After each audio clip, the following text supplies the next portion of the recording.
Hey there, everybody. This is Courtney. I'm here to talk about episode 3 of Channel Zero's The Dream Door. Listen, y'all.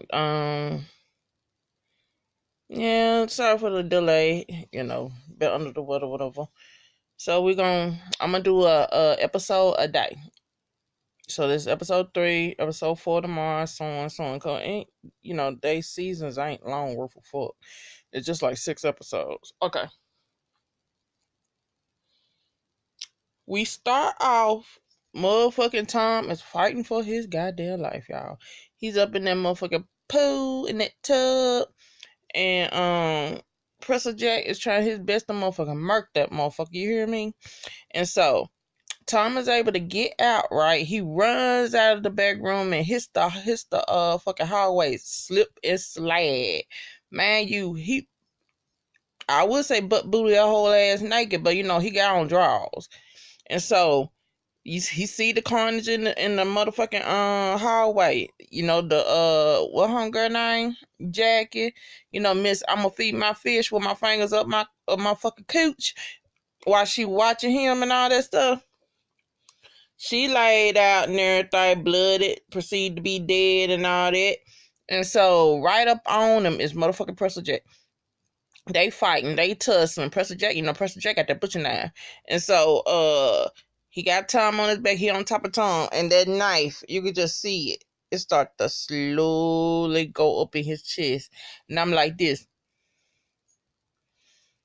Oh, this nigga finna die. But then Miss I Feed My Fish, she motherfucker lifts up her pistol and she shoots Pressure Jack, and Pressure Jack fall back. And so Tom gets up, haul ass. He runs, snatched up some keys, jump in the car. Not his truck, but I think it's the lady's motherfucking car. And so he gets out, he trying to motherfucker put that some bitch in gear and all. And I'm looking, I said, Pressure Jack ain't dead, bro. You need to hurry the fuck up. And I like, shoot, this nigga don't know how to drive motherfucking shift. He don't know how to do shift stick. And I'm like, well, I can't drive shift. So. But I was like, but bruh, what you gonna do? And so he finally got it to do something. And Pressure Jack was down there on that fucking car.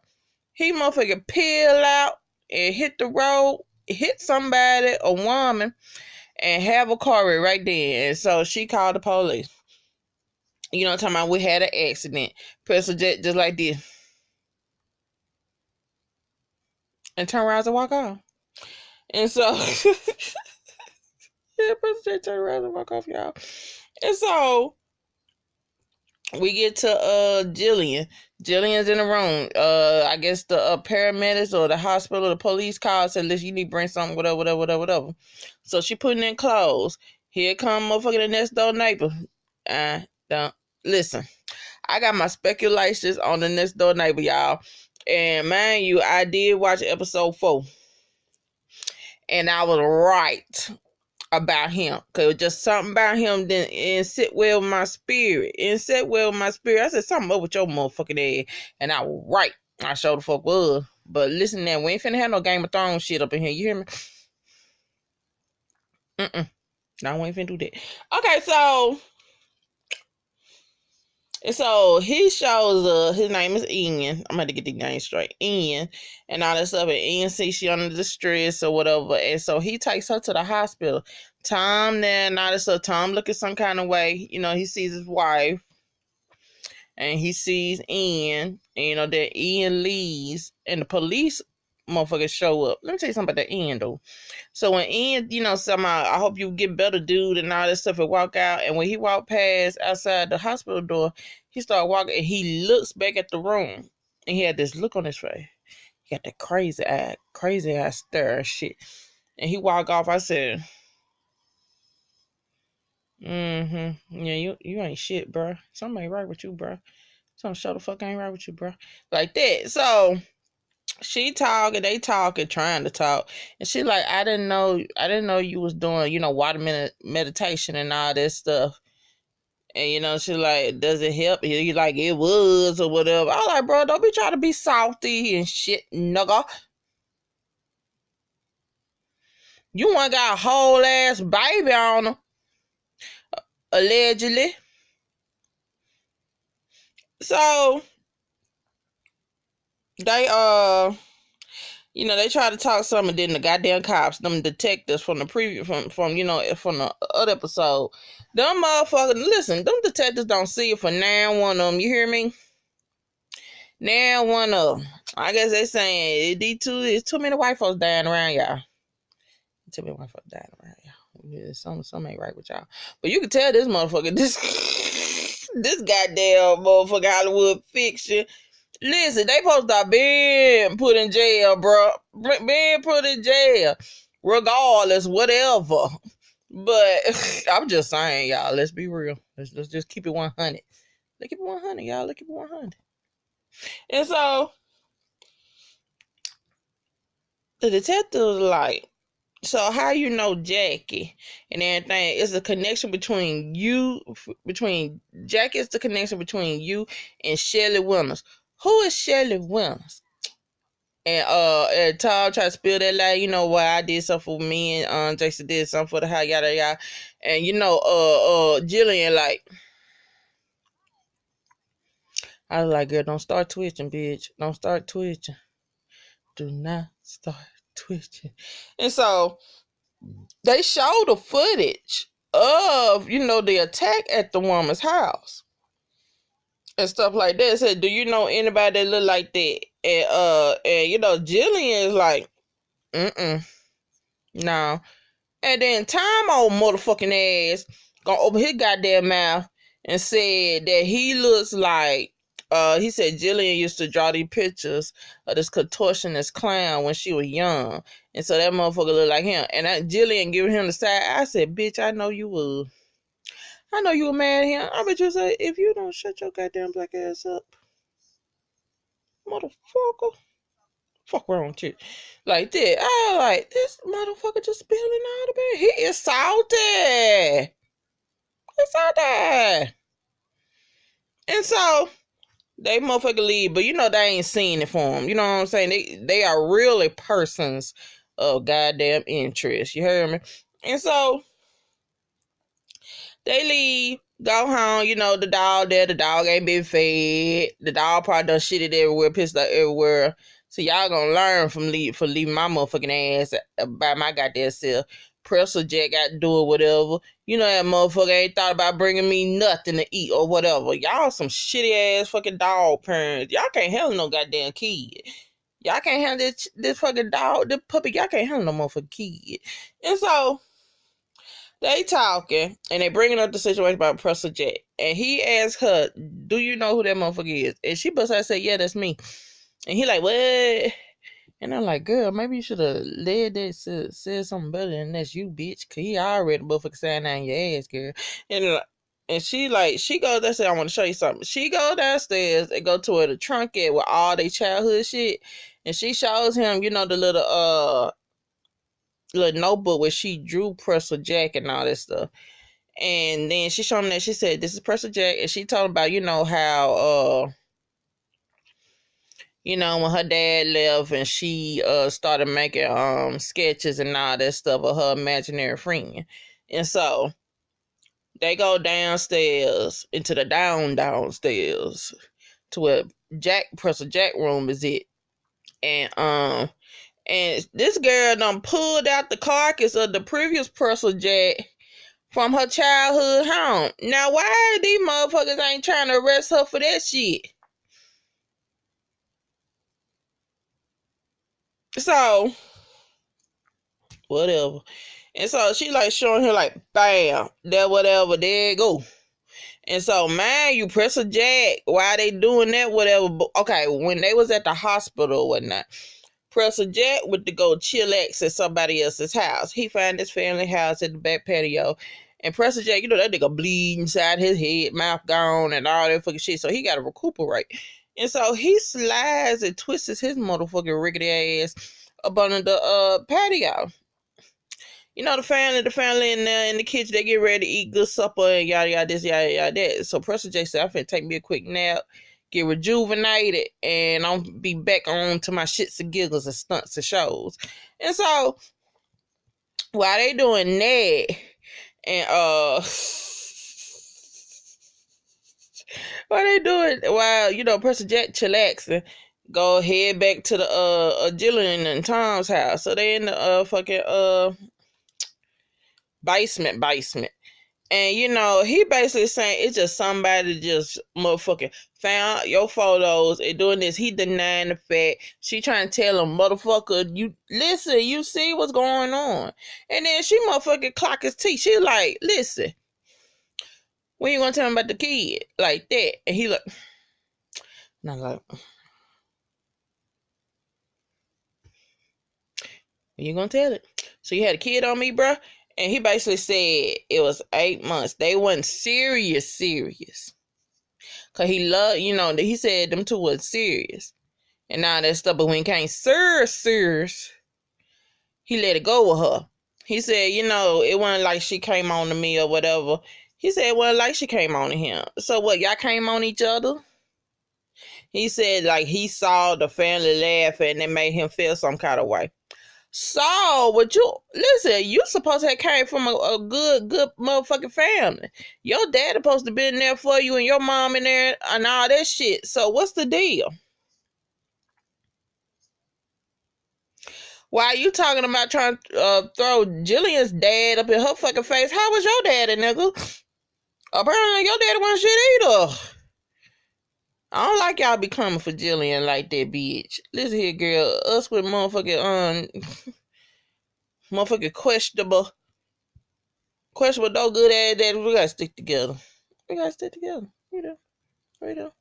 No childhood. Your fathers wasn't there. They, and all that stuff. We gotta stick together. Yeah, we gotta stick together. So she was like, well, why you couldn't tell me about the kid? And girl, child, he hurt her in her viscera. He was in pain, he mad and all that fucking shit. And he feels some kind of way with everything happened to him, and he know it has something to do with her. But I'm like, bruh, nigga, you the one holding secrets. Why you see, to be technically honest, bruh, this is all your fucking fault. You should have never motherfucking held this secret and basically told her that she is toxic, that she is diseased, and her disease was spread onto that kid. Just basically, that's what basically he said. He said you wouldn't have loved that kid. Now, like, she would be that petty. Would she? I don't think she would, y'all. I don't think she would. I really honestly don't think she would. Cause I think she know, just like any motherfucker know, that the child that asked to be here, that child was living his best life up there in the clouds with the sky father and shit.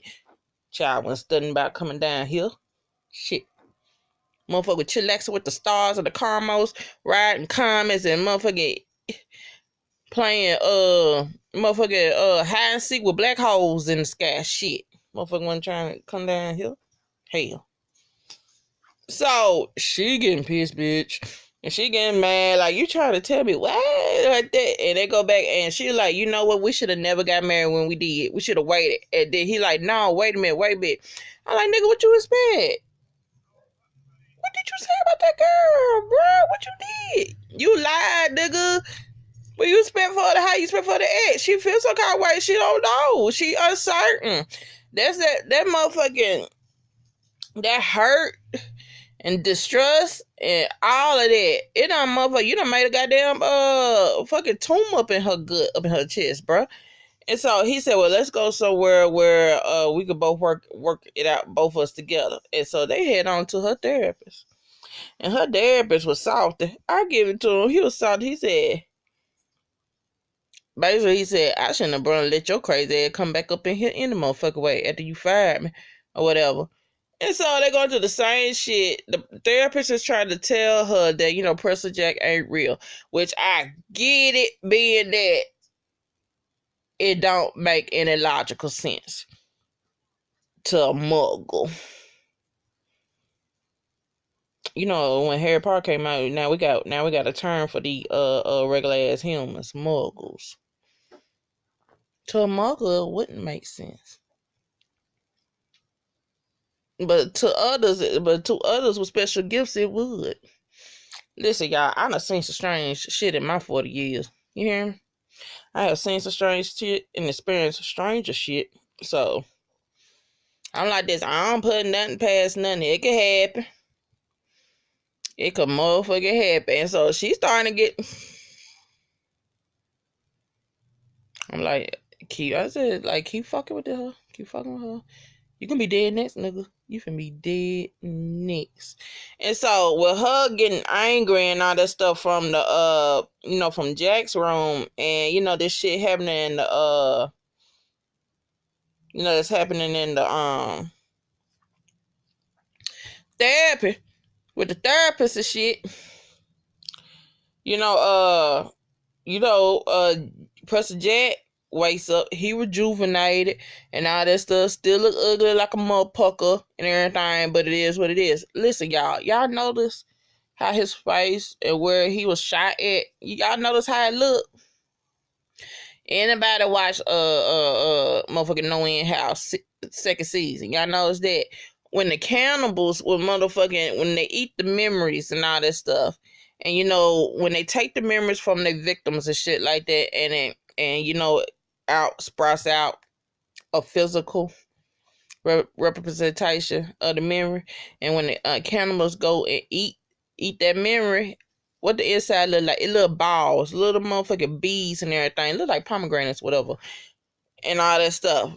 Y'all saw how Professor Jack's face looking. Could it be that all them doors, that these different things come out of, whatever, like that? Could it be doors that is connected to the No End House? Is this shit connected to the No End House? To be honest, I could see it, because the cinematography is similar. The like when they do them long scopes and everything of rooms or outside and all that shit, the different colors. It's all about colors, bird's eye view, long scopes and all that fucking shit. So this could be connected to the No End House.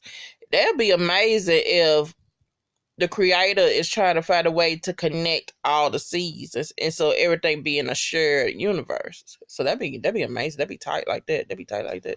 So they getting upset. They hear something from outside, right? Outside, like in the hallway of the building. The therapist get up. They try to tell him, "No, bro, don't go out there." And he said, "Listen, I'm gonna go out there." I bet he said, "These are some of the two craziest niggas I ever seen for my life." And so he like, "I'm gonna go out there." Nah, if ain't nothing out there, then what? Whatever. So he goes out there, ain't nothing there. They go out behind him, then turn around. You hear ruckus at the window that was up in the room they just left out of, and all that stuff. Man, the therapist at the door. Tom and Jillian behind the therapist, right? Listen, them niggas ain't stupid. They like, here come Professor Jack.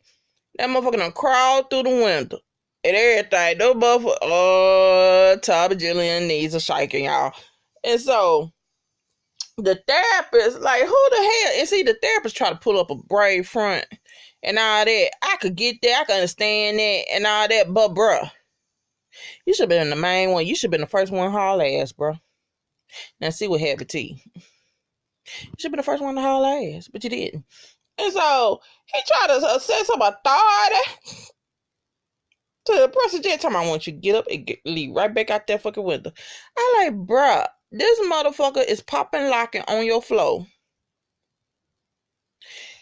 This all white thing with this janky ass face, bullet ridden clothes, and this is what we doing. You trying to tell like you his daddy? To get somewhere and sit down? That don't work. And so Preston Jack got face to face with that dude. And Preston Jack choked the fuck out that motherfucker. Did he choke the fuck out that motherfucker, or did he motherfucking snap that man's head off? I don't know, but it sound more than strangulation. It sounded more like strangulation.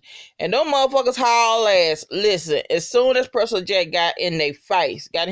No, I'm gonna be real with y'all. As soon as Preston Jack motherfucker climbed his ass halfway through that window, my black ass been gone. I said, listen, everyone for themselves, everyone for themselves. Listen, I ain't got time for it. I'm gonna holler at y'all. Tom should have been the main one running. He should have been the main one running. And so they haul ass, they run outside, and Lord behold, convenient as ever, they go in. Ian said, jump in, and they jump in, and listen, Preston Jack is knee to chest, hauling ass behind them, and that motherfucker. And so they make it back to Ian's house. And they like, listen here, bro, we need to call the police, we need to do something, blah, blah, blah, blah. I'm like, what the police gonna do, bro? Police ain't gonna do shit, nigga. What the fuck wrong with you? And so he like, come here, I gotta show you something. And so Ian talks about the whole thing with the doors and basically says that he knows what homegirl Julian's going through because he could do the same fucking shit. Ding, ding, ding, ding. How you could do the same fucking shit, bro? It ain't convenient that you moved there. How long he was there before they moved in? And so convenient that you next fucking door. Well, y'all know her daddy wasn't shit.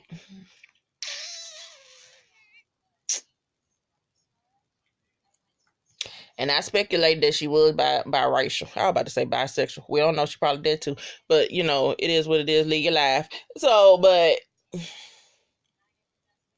I'm like, yeah, I'm going to keep an eye on you, Ian. Keep an eye on you, motherfucker. And so, Tom ain't trying to hear it. Tom trying to be rational. Tom like, it's just a crazy motherfucker, serial killer that got a hard on for my motherfucking head. And all that stuff. And so he said he could help Jillian control her motherfucking powers. But he finna show her. And so Tom like, why this motherfucker just show some bitch trying to stunt for my wife in front of me? Basically, that's what it is. That basically, let's be real. Let's be real. He trying to stunt in front of your wife, bro. What you gonna do, Tom? What you gonna do? You can't say nothing. You can't really say nothing, bro. Cause you lied. And so they go into this room. And the thing with Ian, he be trying to make that funny small talk, and be irritating, and like I'll be like, cringe word. He working my nerve. And so they get in the bed, and so like they try to figure out, you know, what he could conjure. Listen, Tom like, get a werewolf then, motherfucker, if you think you could do parlor tricks, pull rabbits out of motherfucking invisible ass top hats. Oh. And Jillian like, a cat. She like, we're gonna give you some smile, bro, and stuff like that. And so he gets on the bed, gets to his end zone, and I'm gonna tell y'all now what it looked like. It looked like he was about to bust the biggest fucking nut with 2 T's out his motherfucking scrotum. I like, bruh, you bust that one, bruh. You is literally gone to see Jesus come back resurrected, bruh. I like, is it that intense, y'all, for real? And so he goes to he gonna do a spill. Tom ain't, you know, singing for it, and Jillian just watching. And then you see, they focus on the door, they focus on Tom in the bed, and then you see, it look like some sparkle shit. Like, what it look like is like time and space is folding. And like fold, like how you fold papers in different shapes and all that stuff. And then, boop, there go a door. Tom like, what? Jill like, what? And Ian like, ha ha. I impressed your wife, boy. What's good? And so Ian gets up, open the door, and this cat that look like it got the worst case of the mange. But it's cute though.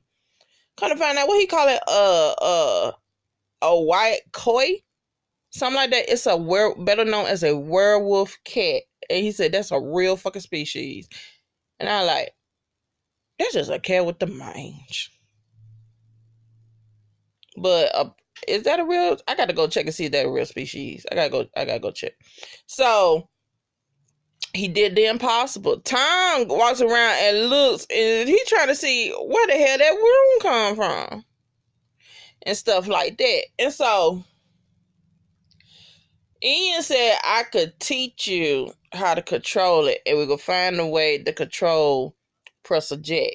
She don't want to control Professor Jack. She want him, basically, before too long, it is that, nigga gonna have to die. And so they go back to the house, and they having like a therapy session, whatever, being Ian, being the medium. Jillian on one side, Tom on the other.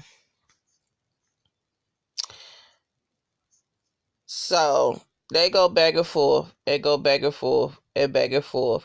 Truths are spilled, feelings are motherfucking hurt, y'all. And she getting mad. She get angry. But see, that's the thing. She needs to get mad so it could be like a beacon for Professor Jack to come and all that stuff so they can lock him up back up in this room. And so Tom, he just like basically, you know what?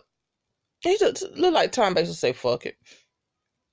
And Tom walks off. And Ian like, nah, bro, what you doing? Like that. And and Ian like, damn. He said, I'm sorry. And so Tom walking up the steps. And here come Professor Jack. I like, I said, Professor Jack, get this punk motherfucker giving up. Professor Jack said, fuck you, boy. And ran past Tom. I know Tom peed in his pants or something. I know he did. And Professor Jack ran to inside the room. And there go Professor Jack and Jill. And Ian's like the coach. He's like, stay calm. It's just you and him. Remember, he don't want her. He ain't gonna hurt you. He's here to protect you. He has been your friend to the end. Well, that shit. And so she walks around him. And when she walks behind him, he does his head to his head back. And he basically moves his head. And he looking behind himself. And she gets in front of him. And they do this. And they do that. And all that. And she gets closer to him. She touches his face. And Professor Jack closes his eyes. Listen, y'all. If y'all actually think about Professor Jack and you look at him and all that stuff when he's right in front of her, he has this innocence to him. He has this innocence to him and all that. And, basically his main purpose is to protect her and to make her laugh and make sure she don't be hurt or angry anymore. Now, man, you detectives he used to, pursue that. But still, that was her first and true only friend. You know what I'm saying? He was there when her dad motherfucker went ghost. So she get closer to him, and he does his thing with it all. He'll contortionist, everything, popping like his arms and all that stuff around her and hug her. And she lay her head on his chest and he hug her. And Professor Jack is content like a motherfucker. Fucking tent. Now, why that's good? Now, Tana seen this whole thing, and he don't know how to feel. He don't know what to do. And so here's somebody knocking at the door, front door, and he goes upstairs, and you hear that woman's voice. It's that Shelley Winters, y'all. I was like, if this, y'all, this shit finna get worse. I was like, oh my God, what the fuck is going on? Now, mind you, before Professor Jack showed up and all that stuff, when they were going back and forth, and when Tom had, stormed off, she got a phone call from her daddy. From her fucking daddy. And her daddy was like, Jillian, this your daddy. Listen. I need to talk to you right now. Support. Call me. I need to talk to you. And all that stuff like that. And I'm wondering when the last time she talked to her daddy. It had to be a minute. But he do have her number. So maybe it's some kind of... Maybe he got it from her mama. But we don't never hear her say anything about her mother. Is the mother still living? I don't know. But I was hoping we see who the dad is. And like I said, I have watched season 4. And I saw who their daddy was. I can't stand that man. But we'll talk more on that when I do the season, episode 4. Alright, y'all. That's it. Shit about to get real again. Next episode, episode 4. I hope y'all like it. Like, share, subscribe, comment down below and everything. And it's all good in the hood, y'all. Bye.